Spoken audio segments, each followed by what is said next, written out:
இதை நம்ம கட் பண்ணிக்கலாம். ஓகே, கிளாஸ் ஒன்றும் பிரச்சனை கிடையாது. ஆரம்பிங்களா? அஸ்ஸலாமு அலைக்கும் வரஹ்மத்துல்லாஹி வபரகாத்துஹு. வலைக்கும் ஸலாம்.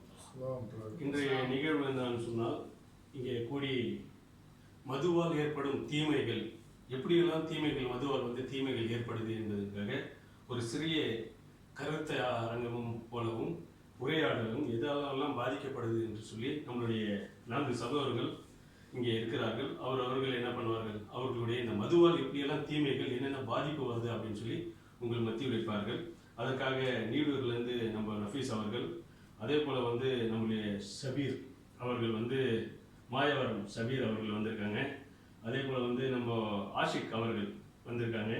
ஆஷிக்கு என்ன கதிரை ஆஷிக் அவர்கள் வந்திருக்காங்க. பொம்பாய் அப்துல்லா அவர்கள் உங்கள் மத்தியில் வந்திருக்காங்க. இந்த மதுவால் ஏற்படும் தீமைகள் பற்றி பல தரப்புலன்னு சொல்லியிருக்காங்க. அதில் நம்ம நீடூர் நஃபீஸ் அவர்கள் ஆரோக்கியம், தன்னுடைய உடலால் எப்படியெல்லாம் பாதிக்கப்படுது, உடல் உறுப்புகள் எல்லாம் இதால் எப்படி பாதிக்கப்படுது, இந்த மதுவால் பாதிக்கப்படுது என்பது அது சம்பந்தமாகவும், அதே போல் ஷபீர் அவர்கள் குடும்பத்தில் ஏற்படும் பிரச்சனைகள் சம்பந்தமாகவும், இந்த மதுவால் ஏற்படும் குடும்பத்துக்குள்ளேயே என்னென்ன பிரச்சனைகள் ஏற்படுது அது சம்பந்தமாக பேசுவாங்க. அப்துல்லா அவர்கள் விபத்துக்காக பேசுவார். ஆஷிக் அவர்கள் சுயமரியாதை, நல்ல பெரிய மனுஷன் கூட இருப்பான், இந்த மது குடிச்சா என்ன வரும், சுயமரியாதை எங்கெல்லாம் எப்படியெல்லாம் இழுக்கு வருது அப்படின்னு சொல்லி அது சம்பந்தமாக பேச வந்திருக்காங்க. முதல் கட்டமாக நம்மளுடைய நீடூர் நஃபீஸ் அவர்கள் உடல் ரீதியாக, இந்த மதுவால் உடல் ரீதியாக என்னென்ன பாதிப்பு வரும் அப்படி என்பதற்காக பேச வந்திருக்கார்கள்.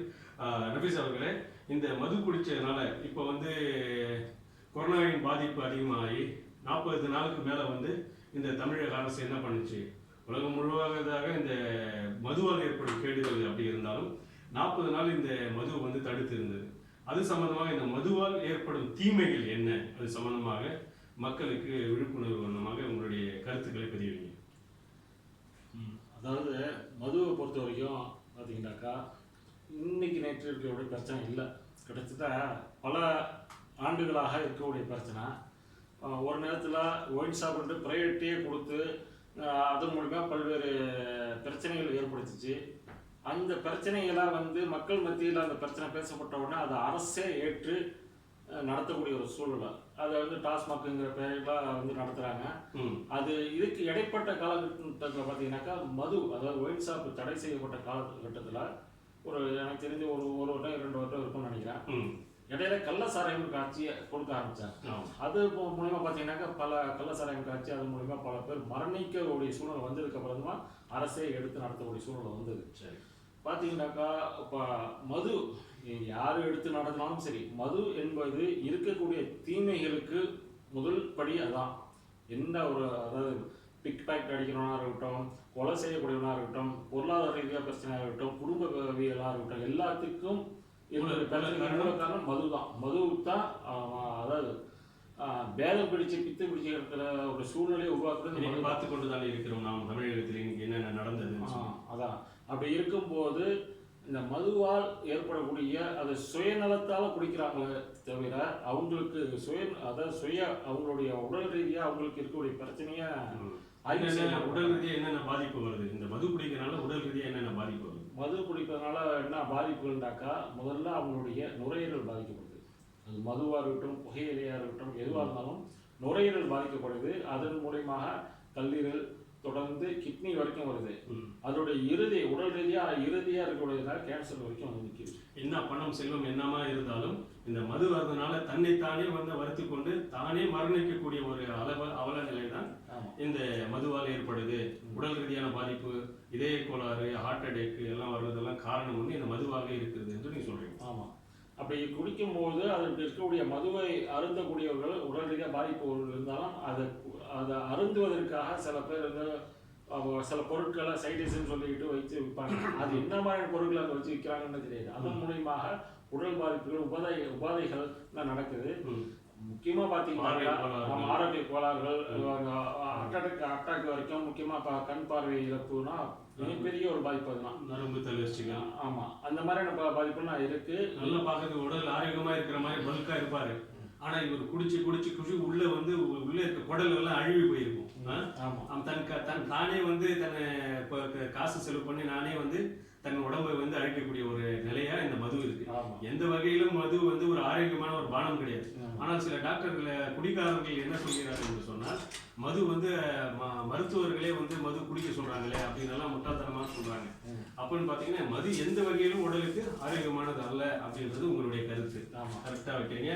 மக்களாகிய விளங்கிக் கொள்ளணுன்றதான் இதனுடைய நோக்கம் என்னன்னு சொன்னா, தன்னுடைய பொருளாதாரத்தை போட்டே நம்ம என்ன பண்ண வேண்டியதா இருக்கு, அந்த மதுவை வந்து தன் உயிரை தன் உடல் உறுப்பு வந்து சேதப்படுத்திடும். கண்ணாக இருக்கட்டும், உடலாக இருக்கட்டும், உடலில் உள்ளே இருக்க அனைத்து உறுப்புகளும் அதாவது பாதிக்கப்படுது.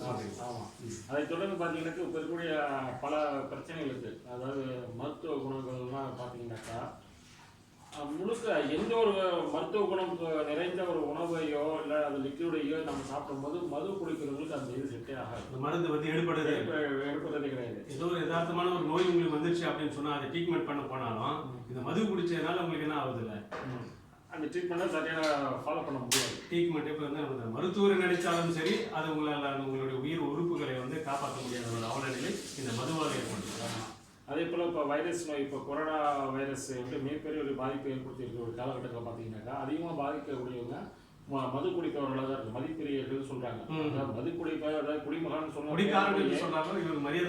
மது பிரியர்கள்ட்டு சொல்லிட்டு புதியதாக ஒரு ஊடகங்கள் வந்து பெயர் எடுத்து அவங்களை கௌரவிக்கக்கூடிய சூழ்நிலையை பார்க்குறோம். இதெல்லாம் ஒரு அவமரியாதை தான். அதாவது எப்படி சொல்வதுனாக்கா இப்போ மனித நேயம் மிக்கவர்களுக்கு இதுதான் மிகப்பெரிய ஒரு அவமதிப்பு. உண்மைதான். ஒரு தவறான செயலுக்கு வந்து அழகைப்படுத்தி வெளிப்படுத்த ஒரு விதமாக இருக்கிறது மது பிரியர்கள் அப்படின்றது. குடிகாரன் அப்படின்னு சொன்னா ஒரு அவமான சின்னமாக கருதி அதுல இருந்து விலகக்கூடிய ஒரு வாய்ப்பு கூட இருக்கு. மது பிரியர்கள் என்று சொல்லும்போது தன்னைத்தானே அவர் ஏதோ ஒரு பெரிய மனுஷன் தியாகி மாதிரி கௌரவமாக நினைத்து கொண்டு செய்யக்கூடிய ஒரு சூழ்நிலை. இப்போ பார்த்தீங்கன்னா கொரோனா பாதிப்புனா மேற்கத்திய நாடுகள் தான் அதிகமான பாதிப்பு. மேற்கத்திய நாடுகள் பார்த்தீங்கன்னாக்கா எல்லாம் குளிர் பிரதேசம். அவங்க வந்து சாதாரணமாக மது குடிக்கக்கூடியவர்களாக இருக்காங்க. அவங்க உடல் ரீதியாக உடம்பை சூடு கொள்ள வேண்டும். நம்ம டீ பானம் அழிகிற மாதிரி அவங்க வந்து மதுபானத்தை வந்து அதிகமாக விரும்பி குடிக்கிறவங்களா இருக்காங்க. அந்த மாதிரி இருக்கணும். ஆண்கள் பெண்கள் என்று பாகுபாடு இல்லாமல் அந்த மாதிரி குடிக்கக்கூடிய சூழ்நிலையில் தான் இப்போ கொரோனா பாதிப்பு வந்து பல்வேறு நபர்களுக்கு பாதித்து உயிர் பிரிஞ்சு போகக்கூடிய ஒரு சூழ்நிலை வரைக்கும் இப்போ வந்துடுச்சு. அது நிறைய செய்திகள் தாள்லையும் பார்த்துக்கிட்டு இருக்கோம். இந்த கொரோனா பாதிப்பு வந்து அதிகமாக வந்து சொன்னால் நோய் எதிர்ப்பு சக்தி இந்த மது குடிக்கிறதுனால நோய் எதிர்ப்பு சக்தி வந்து கம்மியாகிடுது. அது உடனடியாக அதை உயிர் பாதிப்பு ஏற்படுகிறது என்பது அருமையாக கருத்து வைத்தீர்கள்.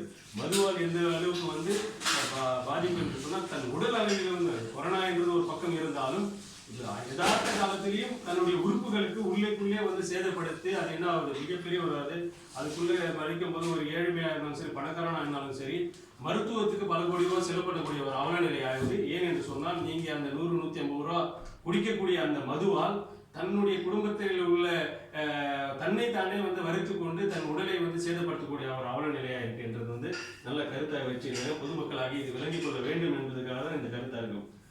அடுத்ததாக நம்மளுடைய மாயவரம் ஷபீர் அவர்கள் இந்த மதுவால் இந்த குடி பழக்கத்தால் மது வீட்டுக்கும் நாட்டுக்கும் கேடு என்று அரசு போர்டு வைத்தாலும் இது குடும்பத்தில் உள்ள எவ்வளவு பிரச்சனை வரும்போது இதால என்னென்ன பிரச்சனைகள் வருது அப்படின்றது விவாகரத்துல இருந்து உள்ள குடும்ப பிரச்சனை மகன் பிள்ளை சண்டை கணவன் மனைவி சண்டை என்ற ஏராளமான குடும்பத்தில் கூட பிரச்சனை வருது இந்த மதுவால அப்படின்றதுக்காக பேச வந்திருக்கார். அவருடைய கருத்தை வைக்க வந்திருக்கார் நம்மளுடைய மாயவரம் ஷபீர் அவர். சொல்லுங்க ஜி. இன்னையோட இந்தியாவோட அவலநிலை வந்து ரொம்ப மோசமான நிலையில் இருக்கிறது. இன்னைக்கு பார்த்தீங்கன்னா இந்த மதுவால் வந்து எவ்வளோ குடும்பங்கள் சீரழிந்து கொண்டு இருக்கிறது. இன்னைக்கு பார்க்கும்போது ஒவ்வொரு வீட்டிலும் நடக்கும் சம்பவங்களை பார்க்கும்போது தன்னுடைய மனைவியை அடிப்பது, குழந்தைகளை அடிப்பது ரொம்ப கேவலமான ஒரு செயலை நடத்தி கொண்டிருக்கிறார்கள். காரணம் என்னன்னு சொன்னால் இந்த மது தான்.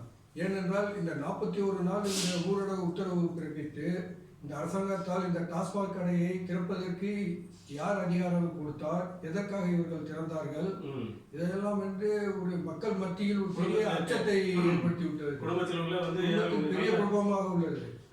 குடும்பத்தில் வந்து 40 நாள் சுமூகமாக பிள்ளைக்கு வந்து அதிகமாக பழகி இருந்தவர்கள் இந்த மது குடித்ததுனால அவங்களுடைய புத்தி பேதரிச்சு என்ன பண்றான், பிள்ளைங்களை அடிக்கிறதும் மனைவி தூக்கி வந்து ரோட்ல போட்டு மெரிக்கிறதும் குடும்பத்துக்குள்ளேயே பிரச்சனைகள் வந்து உருவாது அப்படின்னு வந்து அருமையான சொல்லியிருக்கீங்க.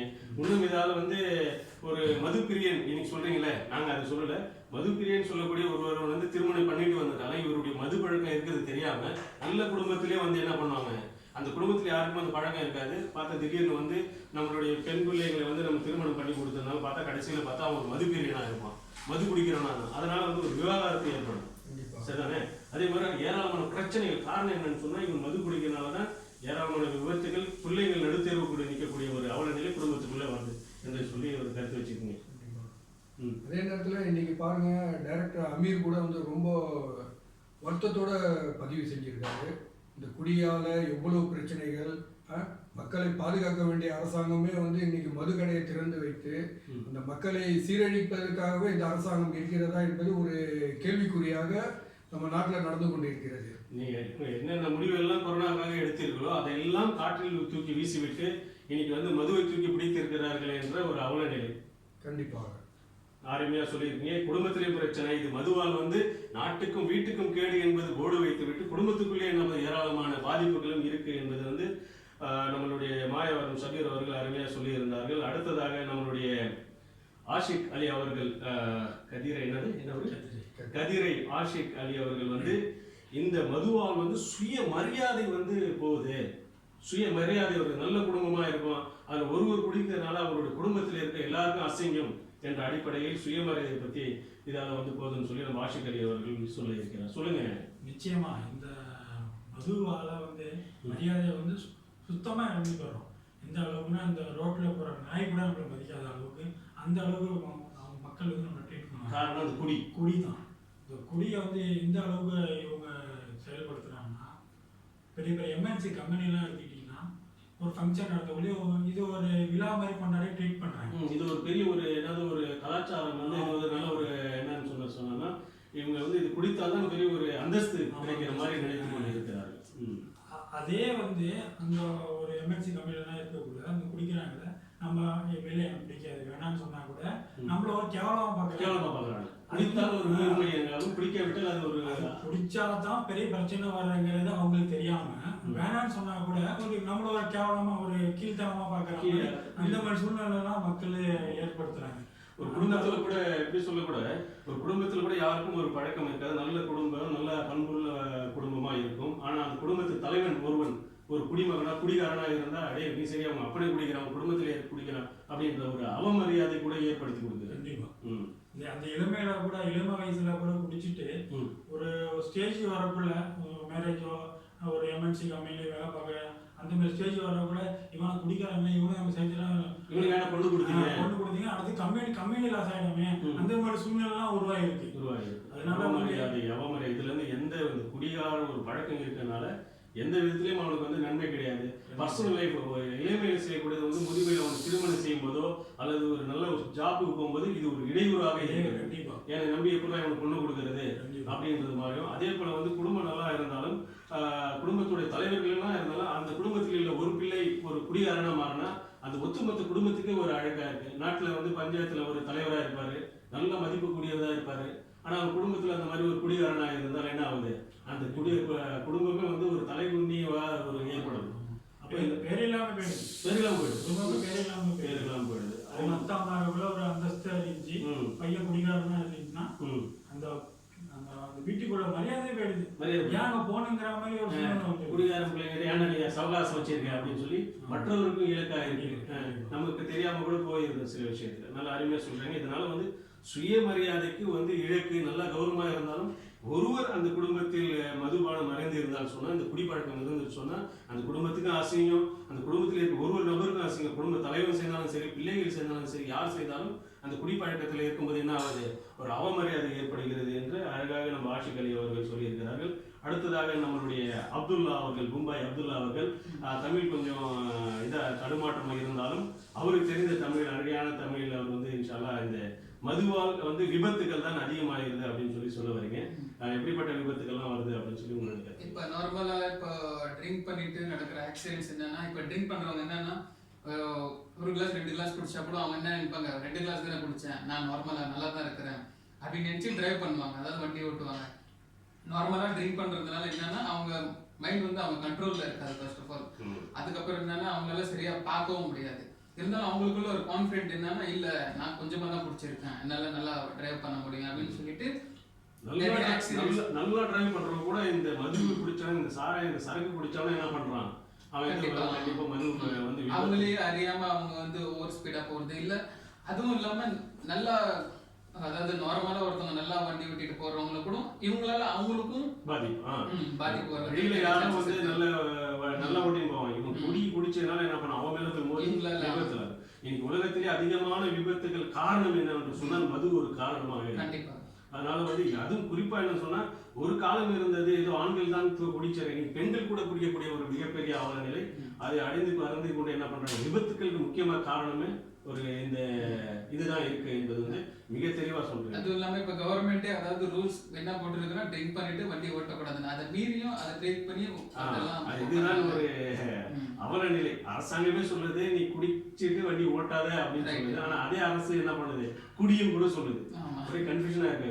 அதே போல வந்து இன்னைக்கு வந்து நடக்கக்கூடிய விபத்துகள் பாத்தீங்கன்னா, அந்த விபத்து நடந்து சரி கையோ காலோ ஏதோ உடஞ்சி போயிடுச்சு, அப்படி தலை மண்டை உடஞ்சி போயிடுச்சு அப்படின்னு சொல்லி அந்த விபத்து ஏற்பட்டு நம்ம மருத்துவமனை கொண்டு போனால் அவர் வந்து தண்ணி அடிச்சிருக்கனால குடிச்சிருக்கனால அவர்களை எங்களால் காப்பாற்ற முடியாது என்று சொல்லி மருத்துவர்களும் கை விரித்துக் கூடிய ஒரு அவல நிலைதான். காரணம் என்னவென்று சொன்னால் இந்த மதுதான். அதாவது சின்ன ட்ரீட்மெண்ட் கொடுத்து அவங்க உயிரை காப்பாற்ற முடியும், ஆனா அவங்க ஆல்கோஹால் குடிச்சதுனால அவங்களுக்கு அந்த பிரிஸ்கிரிப்ஷன் அந்த ட்ரீட்மெண்ட் எல்லாம் கொடுக்க முடியாம நம்ம முன்னாடி அவங்க உயிர் போறதை பார்க்கறதுக்கு நம்மளுக்கு அதே மாதிரி கோடி பணமா இருந்தாலும் இந்த ஒரு ஆல்கோஹால் சம்பந்தமாக அந்த விபத்து ஏற்பட்டு மருத்துவமனைக்கு நம்ம போனாலும் என்ன ஆகுது, அந்த மருத்துவம் வந்து எடுத்துக்கொள்ள முடியாது என்றுதான் அவங்க நினைக்கிறேன். ஏன்னா ஆல்கோஹால் ட்ரிங்க் பண்ணதுனால அவங்களுக்கு யாரும் பிளட்டும் கொடுக்க முடியாது.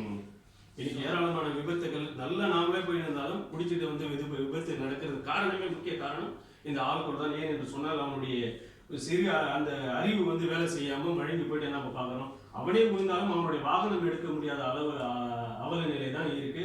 ஆகையால எந்த வகையிலும் இந்த மது என்பது வந்து இந்த உடலுக்கும் சரி, நாட்டுக்கும் சரி, நாட்டு மக்களுக்கும் சரி, வெளியே இருந்தாலும் உள்ளே இருந்தாலும் இது வந்து கேடுதான் என்பது மக்கள் விளங்கிக் கொள்ள வேண்டும் என்பதற்காக ஒரு சிறிய கருத்து. அதே மாதிரி வந்து பாத்தீங்கன்னு சொன்னா இந்த மதுவை வந்து முக்கியமா பார்க்கும்போது பொருளாதாரம்.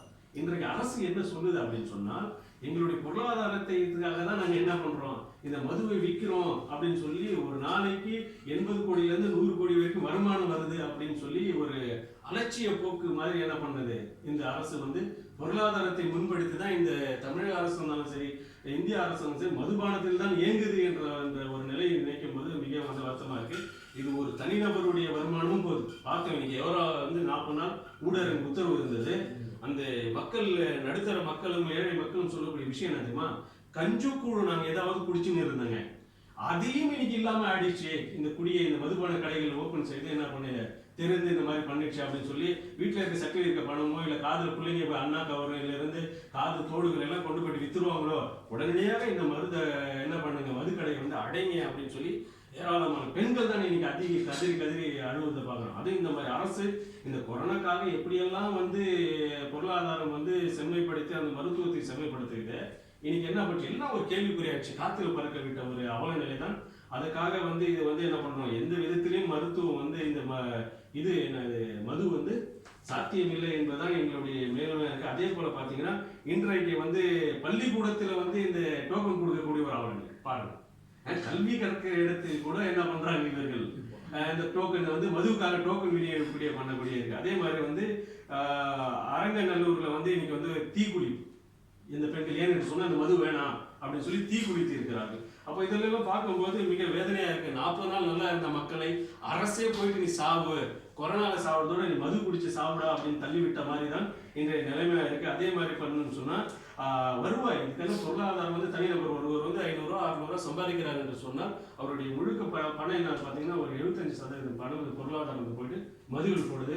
அது ஏழையாக இருக்கிறார். காரணம் என்னன்னு சொன்னால் அந்த குடிகாரனுக்கு ஒரு பெக்கு அடிக்கிறோமா 2 பெக்கு அடிக்கிறோமான்னு தெரியல. அவனுடைய பொருளாதாரம் எல்லாம் கொண்டு போயிட்டு என்ன பண்றான், அவன் அந்த சாராய கடையிலையும் தண்ணி கடையிலும் குடி கடையில் தான் வித்துறான். தவிர குழந்தை குட்டிகளுக்கு சோறு தண்ணி இல்லாமல் தவிக்கக்கூடிய காரணம் இருக்கு. இந்த மதுவை ஒழித்தால் ஏராளமான குடும்பங்கள் வந்து சந்தோஷமாக இருக்கும், பொருளாதாரமும் வந்து என்ன பண்ணும், தனிநபர்கள் பொருளாதாரம் செழிப்பாக இருப்பார்கள் என்பது என்னுடைய கருத்தாகவும் இருக்கிறது. அதே போல வந்து இந்த பொருளாதாரத்தை திரட்டுறதுக்காக பல வழிகள் இருக்கு. மதுதான் ஒரு வழி இல்லை, பல வழிகளில் நம்ம என்ன பண்ணலாம், இந்த பொருளாதாரத்தை திரட்டலாம். அதெல்லாம் வந்து அரசு வந்து கவனத்தை செலுத்தணும். பெரிய மதுவில தான் வந்து இருக்குன்னு சொல்லி மதுவுகளை ஏன் என்று சொன்னால் இந்த மது பழக்கம் கொடுத்து நான் அறிவு வேலை செய்யாது, என்ன செய்ய ஏது செய்யன்னு தெரியாது. ஆனால் முட்டாளாக வைத்துக் கொள்ள வேண்டும் என்றுதான் இந்த அரசு நினைக்கிறது போல எனக்கு தோன்றுகிறது. ஏன்னா மது குடிச்சிட்டுனா நம்ம சாதாரண இருக்கும்போது கூட மது கூட வித்தியாசம் இருக்காங்க. அப்ப நல்லா இருக்கான், அவன் மது குடிச்சுன்னா என்ன பண்றான் அவனுக்கே தெரியல. நாய் அவன் மேல வந்து மூத்திரம் அடிச்சாலும் தெரிய மாட்டேங்குது, நாய் அவனுக்கு வந்து நக்கினாலும் தெரிய மாட்டேங்குது. தன் வண்டி எப்படி நல்லா வந்தான், வீட்டுல இருந்து வெள்ளம் சொல்லியுமா வந்திருப்பான், அவன் சாகல் கிடக்கும். ஆனா அவன் மூளை வேலை செய்ய. ஸோ இந்த மது எந்த விதத்திலும் வந்து இது உடலுக்கும் சரி, குடும்பத்துக்கும் சரி, நாட்டுக்கும் சரி, தனிநபருக்கும் வந்து இது உகந்த பானம் அல்ல. இதனால வந்து கேடுதான் விளைவிக்குது. மது நாட்டுக்கும் வீட்டுக்கும் கேடு என்பதுதான் எங்களுடைய கருத்தா இருக்கு. ஆகையால மது ஒழிக்க வேண்டும். இன்று கொரோனாவுக்கு மட்டுமல்ல, எல்லா நாளிலும் மது வந்து அறவே ஒழிக்க வேண்டும் என்றுதான் எங்களுடைய நிலைப்பாடு. நன்றி. இதுல வந்து உங்களுடைய கருத்துக்களை எல்லாம் வந்து வைத்துக்கிறது உங்கள் அனைவர்களும் இந்த நேரத்தில் நன்றியை தெரிவித்துக்கிறோம். நன்றி.